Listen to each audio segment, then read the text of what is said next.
Hi, and we're live.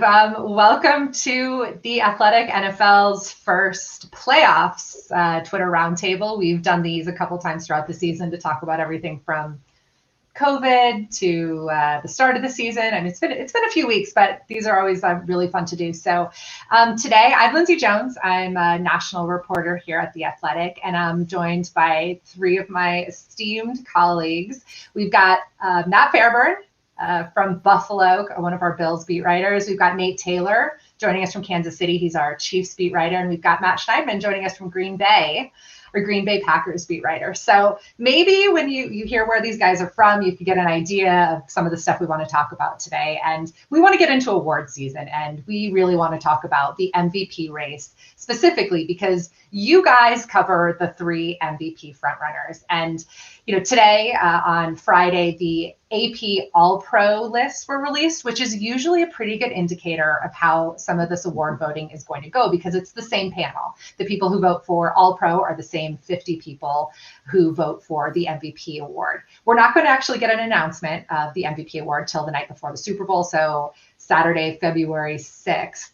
But I want you guys to kind of make the case for the quarterback that you cover and why you think that he should win, if he's going to win, and maybe what the case is. So Aaron Rodgers in Green Bay, he received 46 of the 50 first-team quarterback votes. So that's a pretty good indication of where that result might go. But Matt Schneidman, I want to turn this over to you first. And you've covered Aaron Rodgers for a little while. I want you to make the case for why Aaron Rodgers is now the front runner to win the MVP and what you've really seen out of him from this year. Yeah, I think there are two components to consider when talking about, who can win MVPs. There's the statistical component and there's the kind of narrative component. Statistically, he led the league in expected points added per play, completion percentage above expectation, which are two key kind of advanced metrics. And then if you want to go, more basic statistics, he led the league in touchdown passes, total touchdowns, passer rating, fewest interceptions.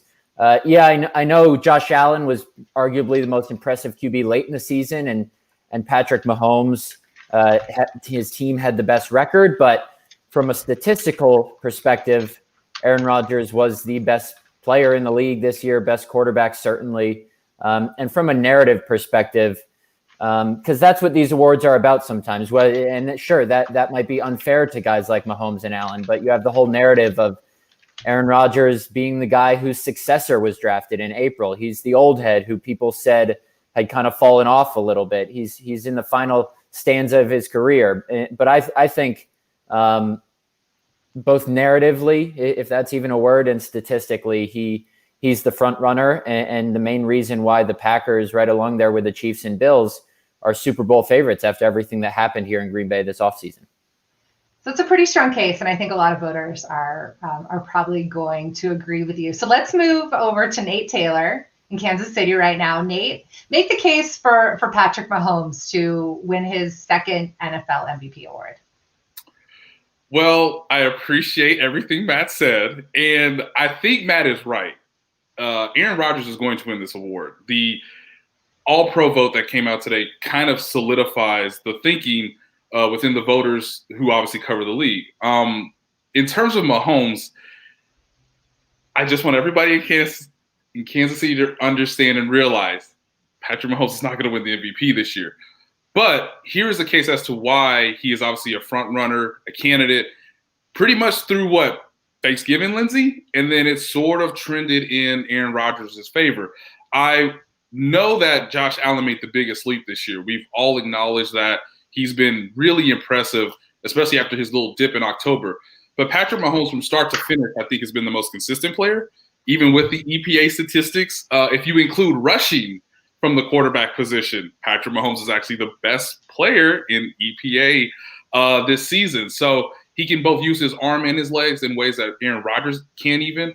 And the argument I would make for fans is, do you watch Patrick Mahomes? Do you see what this guy does on game days? Look, the Chiefs are, 14-1 with him as a starter. They went 8-0 on the road. That is incredibly hard to do, even in a pandemic season that we're in. And look, 40 touchdowns Like, can we just acknowledge that 40 total touchdowns isn't going to win you the MVP award because you had 50 passing touchdowns in 2018? So from a narrative standpoint, Patrick Mahomes is the prisoner of his own success, whereas Aaron Rodgers can benefit from his narrative. I agree with Matt in terms of, hey, they did get Jordan Love. We all thought you needed more skill position players, but he obviously has risen the Packers to be the #1 seed in the NFC. But Patrick Mahomes' Chiefs actually clinched the first playoff top seed in either conference a week before. So Patrick Mahomes is excellent. He draws up these creative plays. He has, I think, the best skill position in the NFL in terms of these leading candidates between Josh Allen and Aaron Rodgers as well. Lindsay, I mean, who has Tyreek Hill, the fastest NFL player, and Travis Kelsey, the best tight end in the NFL? So maybe that somewhat disrupts, Mahomes' case. But he's clearly one of the best players in the league, if not the best player, even if he doesn't get the award this year, because Mahomes has kind of moved on to bigger things, which is trying to create a dynasty in Kansas City. And in order to do that, they have to get back to the Super Bowl and obviously become repeat champions for the first time since 2004.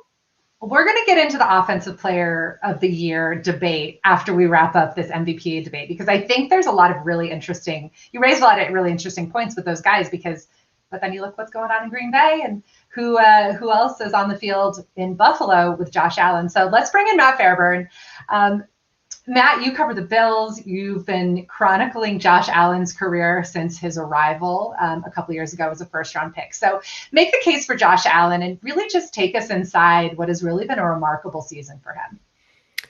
Yeah, it's almost crazy that I'm even here right now in this conversation trying to talk about why Josh Allen should win the MVP. I mean, at the beginning of the season, I don't think too many people expected this. He was kind of a trendy bet in betting circles because he had great odds and there was obviously the potential. But I think what he did this season is worthy of the MVP award in most years. The problem is Aaron Rodgers is standing in his way, but he had 46 total touchdowns this year. He had 19 of those touchdowns from week 12 on. And Aaron Rodgers was better in both of those categories. So that's a really tough draw for Josh Allen here. I think the two stats you can point to is that his strength of schedule was tougher than Aaron Rodgers dealt with, and he accounted for a bigger percentage of his team's total touchdowns than Aaron Rodgers did. But I think those arguments are going to be somewhat flimsy. As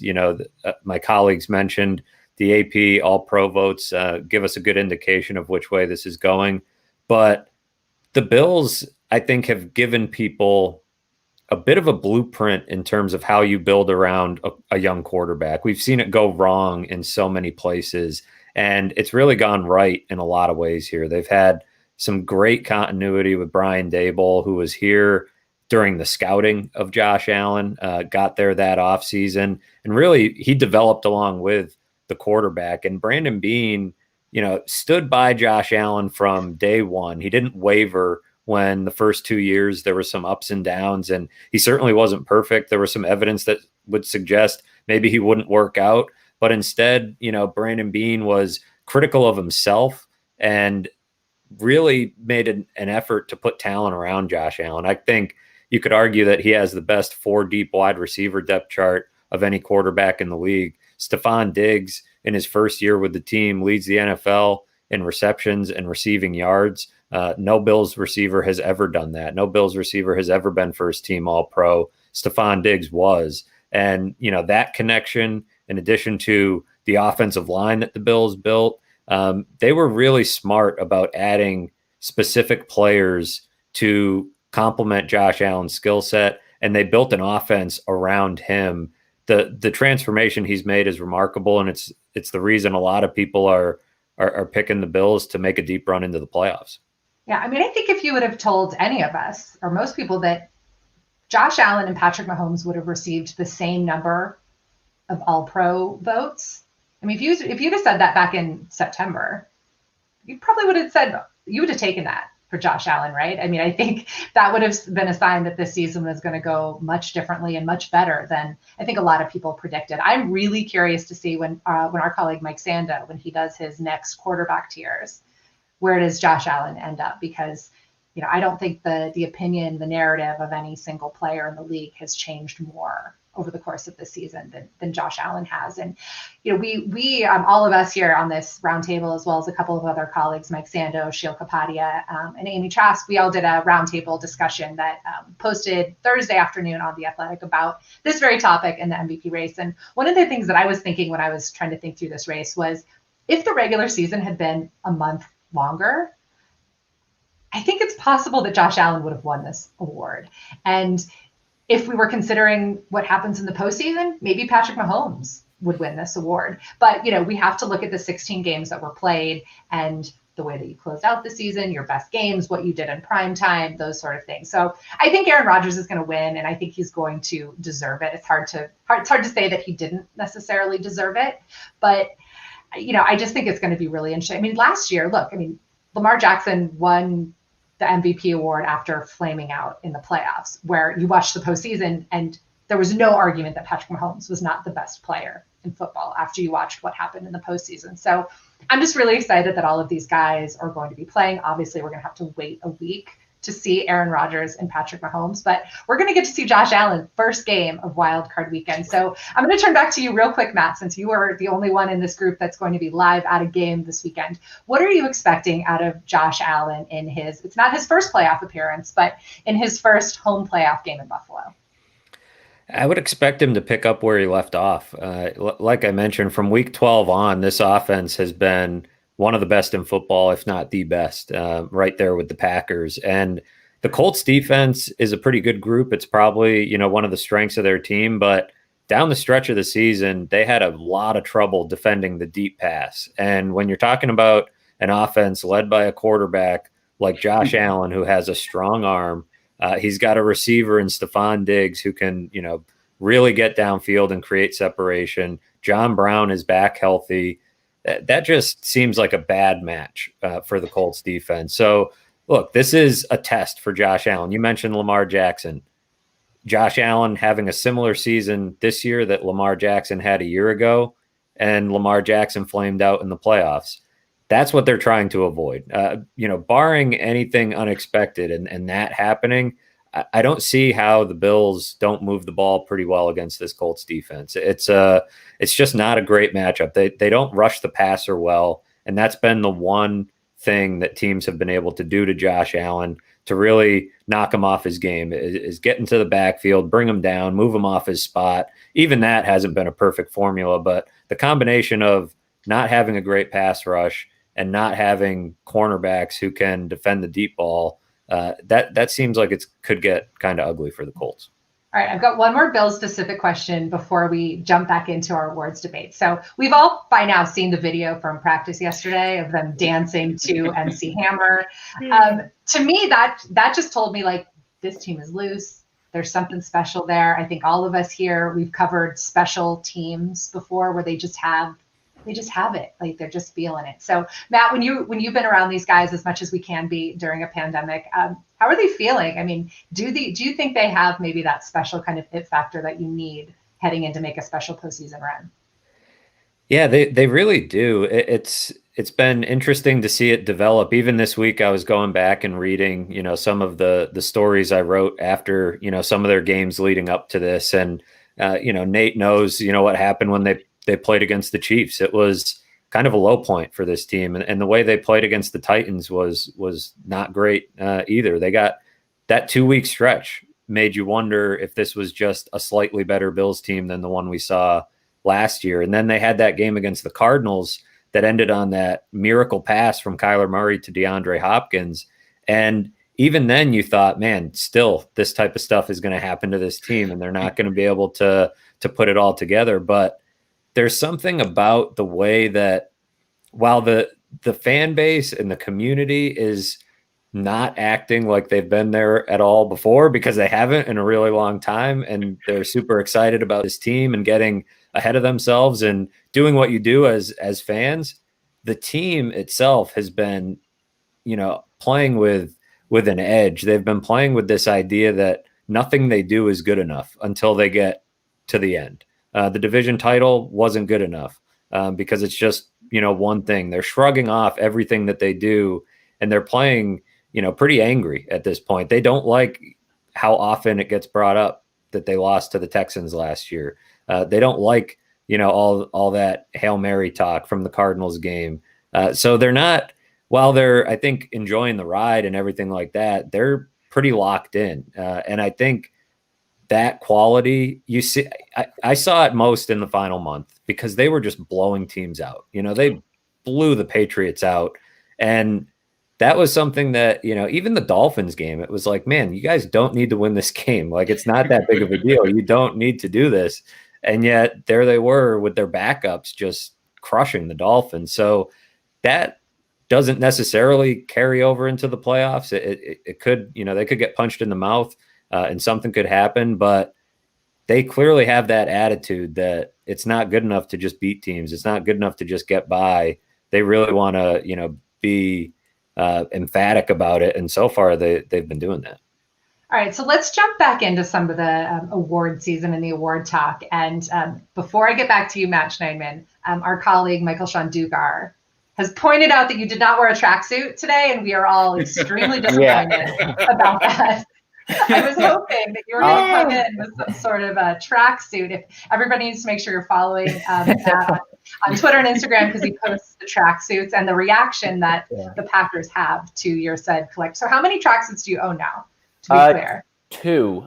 There's one blue one. There's one yellow one on the way, but I got a velvet, I'm looking at it right now, the velvet burgundy velour one. And I guess this is a good transition, I think, into maybe what we're talking about next, because it involves Devonte Adams. So I'll give it back to you, Lindsay, before we get into this topic. Sure. Yeah. I mean, one of my favorite running bits from this season has been Devante Adams just clowning on your fashion throughout the year and his reaction and the videos of their reactions to what you're wearing when you show up at practice. So, but I want to talk about the Offensive Player of the Year. And this award always gets overshadowed by the MVP award. It's a very weird award to vote for because, so often the MVP is also an offensive player. So when I have voted for this award in the past, you always go through and say, okay, well, is it the best non-quarterback? Are you voting for the best wide receiver? Is it a running back?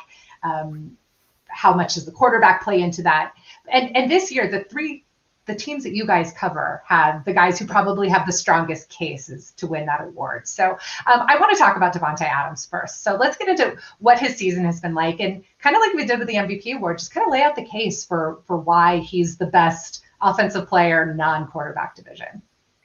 Yeah, so he missed 2.5 games this year and still led the league with 18 touchdown catches. There are only 2 players in NFL history who have had more touchdown catches in a single season, and that's Randy Moss, who had 23 in 2007, and Jerry Rice, who had 22 in 12 games, which is even more ridiculous, in 1987. Led the league with 98.1 receiving yards per game, had 115 catches. And the other amazing stat is there are only 2 players in NFL history with, I believe it's over 100 receptions, over 17 touchdown catches, and 7 games of at least 100 receiving yards, and that's Randy Moss and Devonte Adams. So Aaron Rodgers will get most of the love in this offense, but he will be the first one to tell you that he does not have the kind of season he had if it's not for Devonte Adams. I think PFF had him for 1 drop this year. And listen, Tyreek Hill and Stephon Diggs and even Travis Kelsey, I think you can make a stronger case that they can win the award than you can for Patrick Mahomes and Josh Allen. I think Offensive Player of the Year, if we're talking non-quarterbacks, this is a lot closer than the MVP race is. But Devonte Adams, he catches everything. He's arguably the best route runner in the league. Single coverage, he was the best receiver in the league this year against it. He was really only shut down in 1 game. That was against the Carolina Panthers, and the Packers won because the Panthers really doubled him on every snap except 1 or 2. So statistically, it was probably him and Diggs up there for best stats across the board. But considering that Devonte missed 2.5 games this season and was still able to put up these otherworldly numbers, I think he has a pretty strong case for it. I think he does too. And I think one of the most interesting things about this is how, Rodgers, we know that he loves his wide receivers, right? He develops these really close relationships, whether it was Randall Cobb, and I know he was at Randall Cobb's wedding, and his relationship with Jordy Nelson is pretty legendary. But I think this might be the best actual like football pairing, just in terms of how dangerous these guys are and what might be possible for them to do in the playoffs. We have to wait another week to see who their matchup is going to be and what sort of which defense they're going to be facing and how they might whoever their opponent is might choose to attack them. But now let's get to Kansas City, Nate. You mentioned this skill position group that Patrick Mahomes is working with, but I want to talk specifically about Travis Kelsey, who really rewrote the tight end record book this season. What were they doing differently with Travis Kelsey this year, and how is it possible for him to have those type of numbers when you have an offense that also has Tyreek Hill in it? You're right. I think we have to start there. Can we just acknowledge that Tyreek Hill scored a bunch of touchdowns this season?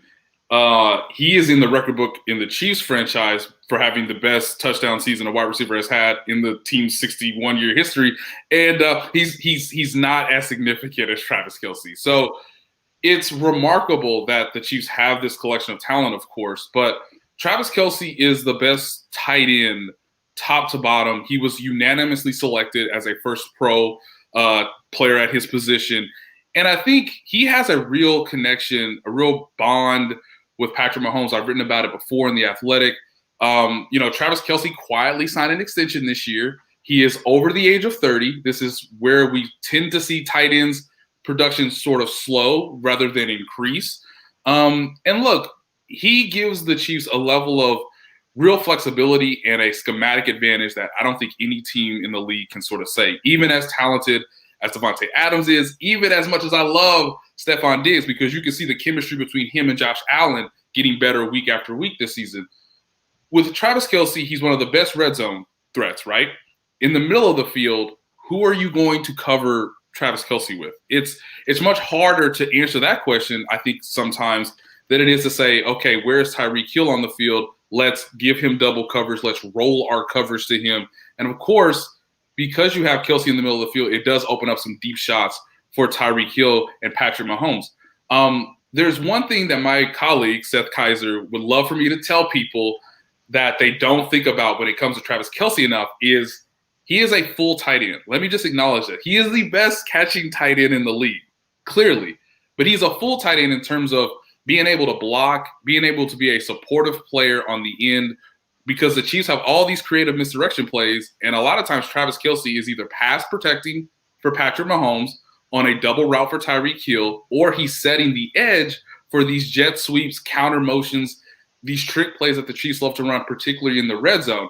And as we get ready for perhaps a Bills-Chiefs AFC playoff game, sign me up.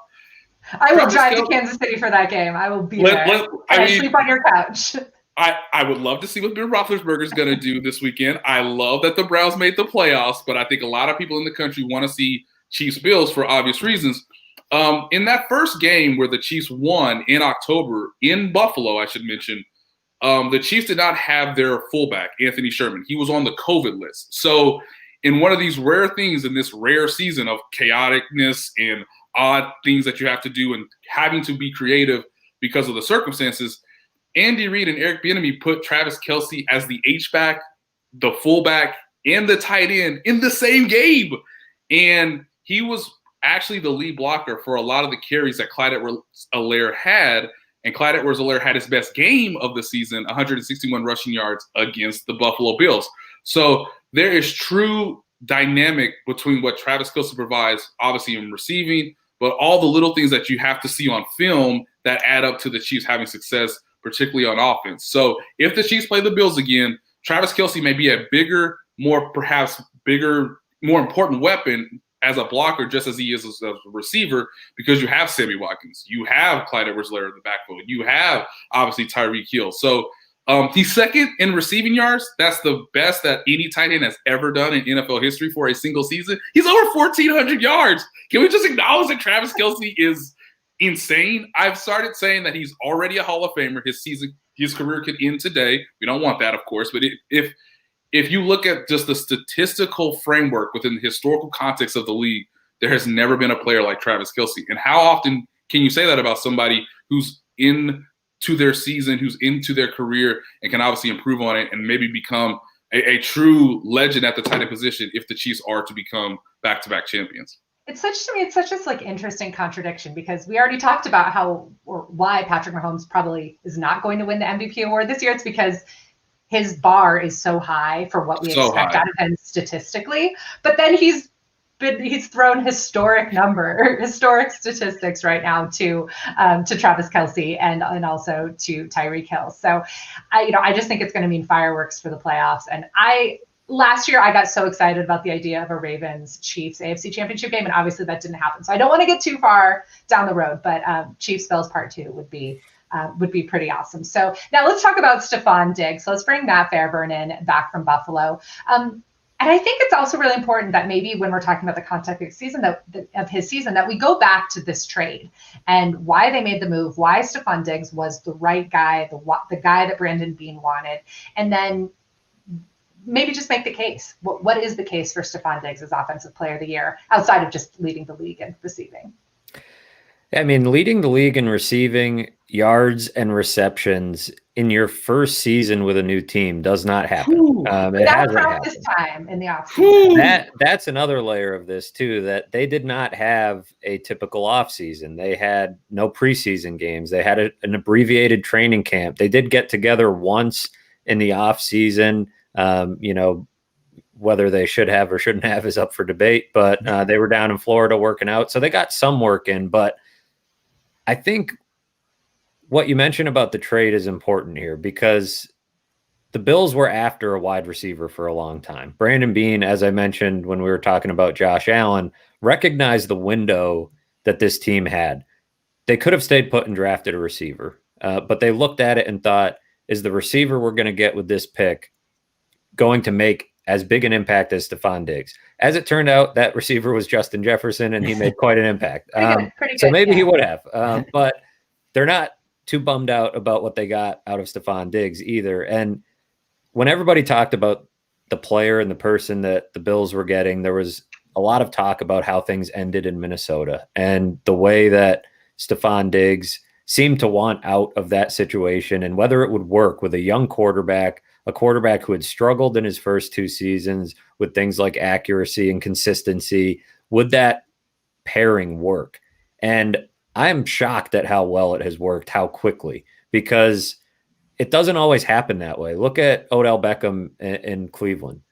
You get this big-time receiver into an offense, and sometimes that can handcuff a quarterback, especially a young one who doesn't know how to deal with it and forces the ball that way, and it kind of makes him blind to what else is around him in the offense. This Bills team had 13 different players catch a touchdown this year.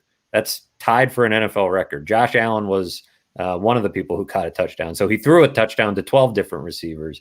Not only did he, force the ball to Stephon Diggs when it was necessary, he had the third highest target share in the league, but he also didn't do it at the detriment of those around him. And I think that's a big credit to Stephon Diggs, the way that he came in, willing to work. Look, I think the biggest problem in Minnesota was he wanted the ball more. And so they're 13-3 and he's getting the ball a lot. Obviously, he's going to be pretty happy, but the results have been great. I think something Josh Allen mentioned really stuck out to me a few weeks ago when he said he doesn't ask his receivers to be in a specific spot all the time. He's not really a stickler for being at this certain depth when you're running a certain route. He often just tells Stephon Diggs, just go get open, and I'll figure it out. If you have to be 3 yards one way on a certain route, I'll figure it out. And that's actually a perfect match. There's not a lot of quarterbacks who are like that. And you can argue about whether it's the right thing to do as well. Sometimes, that's probably causing some chaos that they don't want, but it's causing some really good chaos for this offense too, because Stephon Diggs is the type of player who can see coverage and, he's really hard to cover regardless of how he's running his routes. Josh Allen's really good at extending plays and freelancing a little bit, much like he's starting to show some shades of Patrick Mahomes, the way that he can throw off platform, the way that he can, really just do things that you don't expect him to do. And he has now the perfect receiver for that. So, the way I think the case for Diggs is simply that doing what he did is remarkable on its face. No receiver in franchise history has done it, but doing what he did in his first year with a team, I think, is a really big deal. And, by the way, DeAndre Hopkins kind of, came pretty close to replicating it in Arizona. The way these receivers in this weird off season managed to have such an instant impact, I think is pretty remarkable.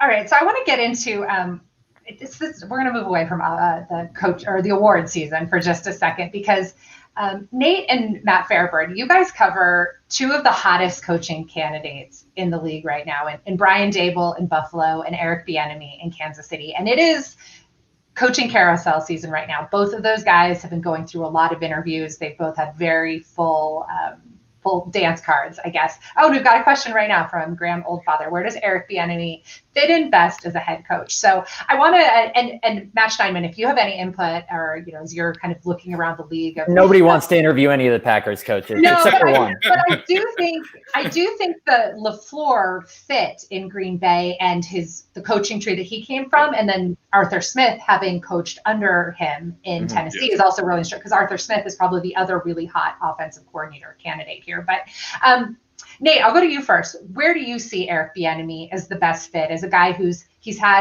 been requested to interview for 5 of the 6 openings? The Houston Texans is the one that he has not been requested, which is a whole bunch of drama when you look at the Texans and what are they doing? What's going on in Houston? We'll get Aaron Reese into one of these future roundtables and ask him what the heck is going on in Houston. But where do you see Eric Bieniemy as the best fit if he were to have his choice of these jobs that are open?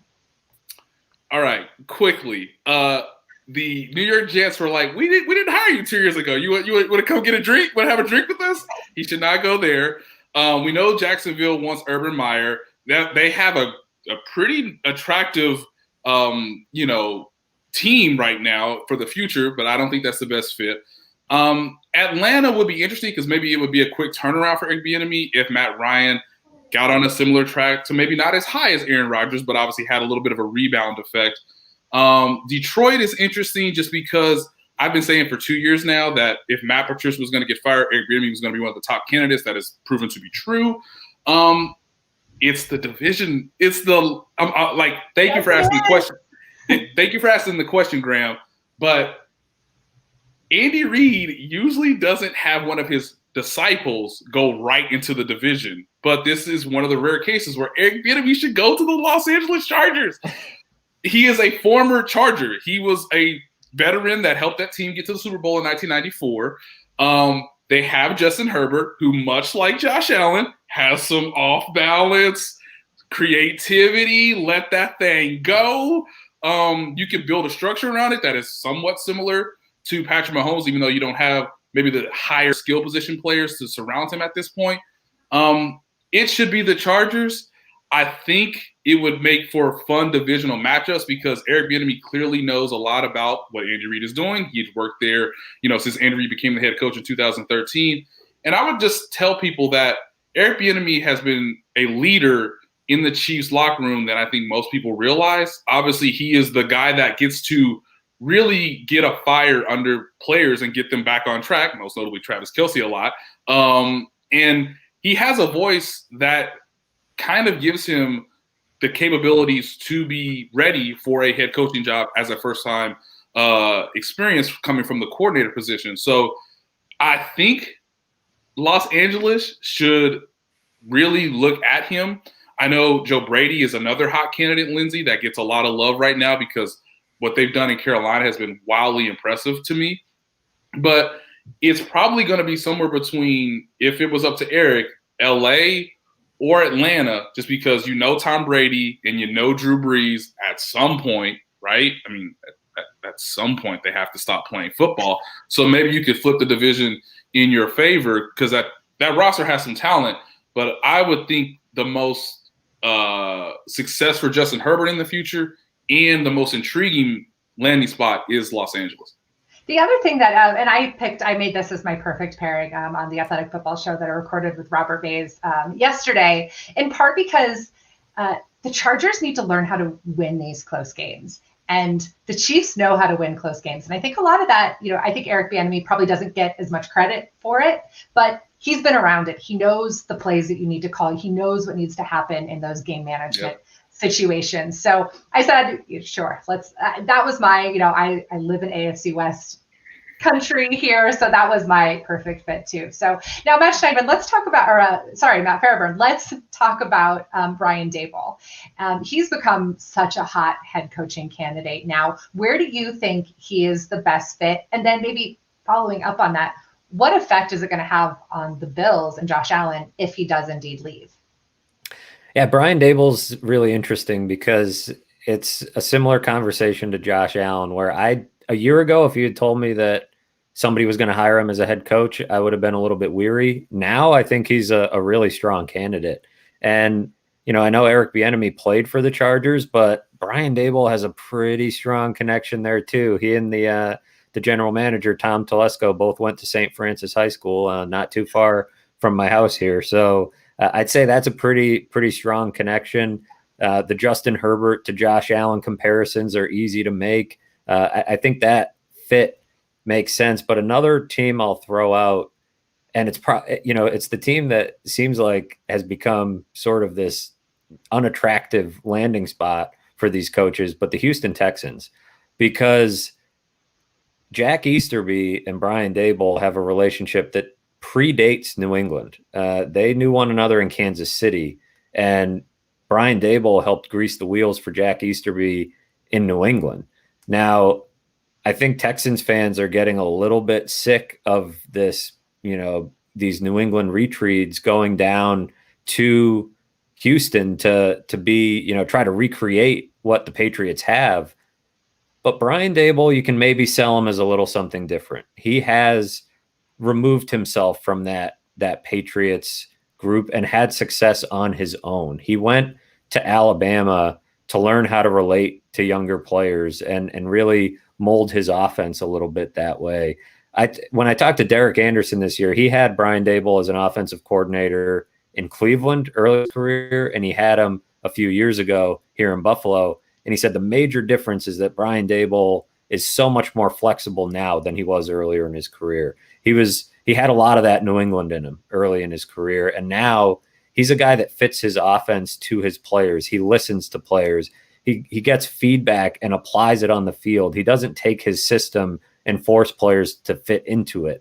I think that's a big time quality to have as a head coaching candidate. So I think he could have success just about anywhere, but LA and Houston, just from the connections, have made some sense. How it's going to impact the Bills is a major question, and it's a source of worry for some Bills fans, I think, as it should be anytime you have a young quarterback who could lose his coordinator. Josh Allen's had the benefit of being with Brian Daboll from the moment he entered the league. One benefit I think they have is that they have an internal candidate in Ken Dorsey. I think, anytime anybody asks me who will replace him, will they look outside? Maybe. But when you have as much success as they did this year, I think trying to keep everything as consistent as possible for your quarterback makes a lot of sense. And quarterbacks coach Ken Dorsey has been a really strong support system for Josh Allen. He's now been around for a few years, should know Brian Daboll's offense inside and out. He's a big part of the game plans every week. Will he be as good of a play caller? Probably not right away, but I think he's your best bet to get things, to ease the transition as much as possible. So it'll be something that they have to answer, because Daboll has been awesome this year, but I do think they have a pretty strong candidate in-house. All right, I agree on all of those fronts. And as much as Deshaun Watson might not be happy right now, I think if that ends up being the guy, I think it might actually be offensively at least a good fit for him, because Daboll's easier to sell than McDaniels, right? It's not a direct Patriots. You can almost be like, oh, he hasn't been with the Patriots for a while. You can draw some distance there. Yeah, and I think Houston is going to need a guy who can get the most out of their current roster, because they don't have the capital to go out and either spend a lot in free agency, and they certainly don't have the draft capital to upgrade the talent right now. So they're going to need somebody who is really gifted at getting guys open building his scheme around the current guys they have on the roster and maximizing the quarterback, because they cannot afford to waste any more of Deshaun Watson's years. So now let's get back into talking. We've got about 5 minutes left, and I just want to get a little bit more into this weekend's games. Matt Schneidman, Nate Taylor, you guys are going to be watching at home on your couch. Nate, I know you're going to be running around in the yard playing football with your son. So I want each of you guys to pick a game or a storyline, something that you're really interested in watching this weekend. Matt Schneidman, you look like you're thinking really hard. I was going to go to you first. Are you, and Matt Fairburn, maybe if you want to do one that's not your game, if maybe there's another AFC game or an AFC storyline, something that you're looking as you maybe look ahead, thinking that the Bills might win. So Matt Schneidman, you ready? Do you have a piece of this slate? All right. So what are you most looking forward to watching Wild Card Weekend? Washington and Tampa. I think that's going to be fascinating, how Washington handles their quarterback situation. It may not be the most attractive matchup on paper when we have all these high-scoring teams putting up points, maybe this weekend. But at least in terms of who the Packers' next opponent could be, I think it'll probably come from that game. I think it'll be really interesting. One of the best stories in the NFC is whether Tom Brady can kind of revitalize the Buccaneers franchise and carry them like he did the Patriots and get them far. And can Alex Smith continue this storybook season that he's had if he plays? I don't even know if he's going to play this weekend, but I think the Packers' next opponent will come from that game, which will be interesting because it's either a matchup. I know they're not facing each other, but Rodgers and Alex Smith, the first two quarterbacks taken in the 2005 draft, and Rodgers and Brady, two of the best of all time. I think it's also Packer fans are going to be rooting for Washington because the Buccaneers beat the Packers 38-10 earlier this season, and that was the one bad game Rodgers had. But I also think it would be really interesting to see the Buccaneers come to Lambeau Field and whether they can handle the weather. Listen, Tom Brady can. He played in New England for 20 years. He'll have no problem. But I think Rodgers would really relish a chance to beat them after what happened earlier this season. Yeah, I think that's going to be a really, really interesting storyline. And I look, it might not have been the wisest decision, but I love Chase Young coming right out and saying he wants Tom Brady. Because look, it's no secret of what you need to do defensively if you want to beat Tom Brady in the playoffs. And it's the one place that Washington maybe matches up well is with their defensive line, with their interior rushers that they have with Jerron Payne and Jonathan Allen, and then Chase Young, who's an absolute monster on the outside. So, all right, Nate Taylor, what are you watching this week? What's your most interesting storyline of Wild Card Weekend? I think the best game will be Sunday between the Titans and the Ravens. Clearly, this is a rematch from the divisional round last year. These two teams do not like one another, and the Ravens, can you tackle Derrick Henry? Because that's hard to do. And even A.J. Brown had probably one of the best plays of the year where he ran through literally the Ravens secondary for a touchdown in the game earlier this year. So much of this comes down to the growth, the progression of Lamar Jackson. He is a better passer this year than he was last year. Clearly, the Titans have figured out that tight man coverage could give him trouble. So let's see it. You don't want to start your career 0-3 in the postseason. He's already won an MVP. He's already been on the cover of Madden. Lamar Jackson, again, ran for 1,000 yards while also being, again, an effective quarterback in the pocket. So much of this comes down to, can Lamar get that first step, and then how far can he push the Ravens, who we thought were going to be one of the top contenders in the NFL before the season started. How much can he push them into the playoffs? And look, we did not mention Derrick Henry's name yet. I am sorry, guys. I'm sorry, Nashville. I know Derrick Henry is really good. They were not happy in the comments. He's so good. I'm not, no disrespect. They should run the ball 40 times because I don't know, again, if the Ravens can tackle him. But I think so much of this weekend comes down to Lamar Jackson as much as it comes down to obviously seeing Tom Brady in a different uniform playing on Wild Card Weekend for the first time in his illustrious career. Yeah, I mean, Derrick Henry had a really big game back when these two teams played back in Week 11. I believe he had 133 rushing yards, including a 29-yard touchdown walk-off in overtime. So this is going to be, I think you're right, Nate, that it might be the best game of the weekend. I'm really excited to watch. I'm just so curious because so much we want to compare to what happened last year. And right, these teams are just so different than they were last year. And I think the Titans offense is better than they were a year ago. I think their defense is significantly worse than they were a year ago. And the Ravens have just gone through so many kind of incarnations of themselves this year. And they were the hottest team to close the season outside of maybe the Buffalo Bills. So I think that's going to be a really, really exciting game to watch. And I just think this entire AFC playoff field is just really stacked. So close us out, Matt Fairburn. What are you going to be watching? Because you get to cover the very first game of the weekend, Saturday afternoon, Bills Colts. So when you're home on your couch on Sunday, maybe, or watching in the press box there at, is it still called New Era Stadium? I think they're about to get a new name. It's now Bills Stadium. Oh, Bills Stadium, going to get a new name soon, right? Yeah, they're working on it. But yeah, I think, particularly if the Bills win, the games to watch are going to be that Ravens-Titans game. And then the thing that I'm really curious about, and just because it kind of encapsulates everything, the whole mess that this season has been, is that Steelers-Browns game. Because I think the conclusion is usually that, the team that's dealing with all that has no chance. But earlier this year, the Titans were in complete chaos with their COVID situation and destroyed the Bills. Now they had extra rest, and there was some chaos on the Bills' end too, just dealing with the scheduling. But I think that game has some serious repercussions on the rest of the AFC, because if the Steelers look like a legitimate contender the way they did earlier in the year, that throws a wrinkle into things a little bit. The Bills probably want the Steelers to win that game so they don't have to deal with whoever wins that Ravens-Titans game.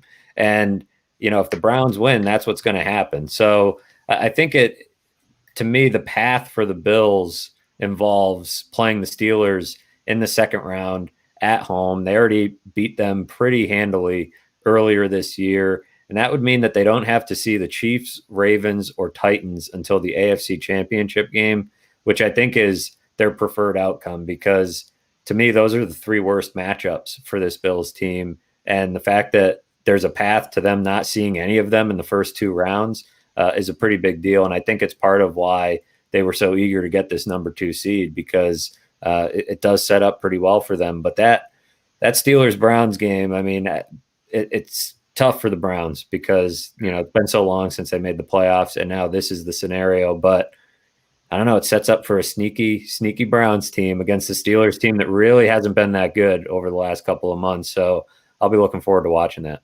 Yeah, so as of now, obviously, I've been watching this Browns COVID situation and reporting on it pretty closely this week. They are going to practice today. So they are actually going to be able to get on the field and have an actual practice for the first time in basically 2 weeks. They weren't really able to practice. They were able to do a walkthrough leading into week 17 because of COVID. Obviously, week 16, the roster was severely disrupted when they didn't have their entire wide receiver core. But so, yeah, Mike Prefer is going to be their their interim head coach when they actually get on the practice field this afternoon, and they're doing some reshuffling on their offensive line. Their depth is not great, but look, the Browns know who they are, right? I mean, if there's any team that maybe could stand to lose the head coach, it's the Browns, who know what they need to do on offense, and that's just give the ball to Nick Chubb.